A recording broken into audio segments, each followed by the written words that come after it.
today. Yet if you were to try to read that original document that we published, you wouldn't be able to. After millions of views, about a week after it's published, Google took it down for violating its terms of service. And it's still down to this day. A couple months later, I wrote another article called "The Study Out of Thin Air." This was the article about the Lancet study that was published discrediting hydroxychloroquine. It was kind of a little bit of a deep dive into Surgisphere, which was what we know now is a shell corporation that provided this it's a most likely fabricated data set. There were reports that people messaged me saying that Facebook continually took down the link to the article. And later, they allowed the link because it turned out to all be true, of course, and that study was formally retracted just a couple days later.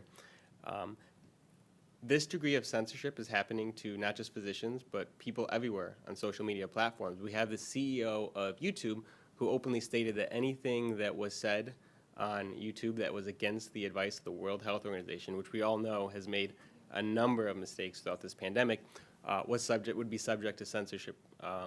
We know that Mark Zuckerberg said the similar thing on Facebook. And you know, this is incredible, and it kind of goes to what Dr. Erickson was talking about earlier about the American Republic.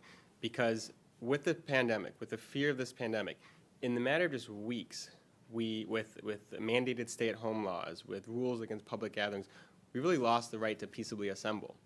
So people naturally go to social media platforms, even more so than before, to communicate with one another, to get messages out and learn.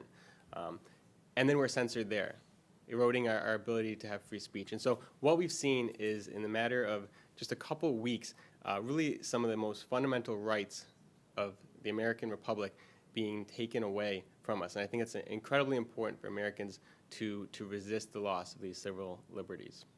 Thank you.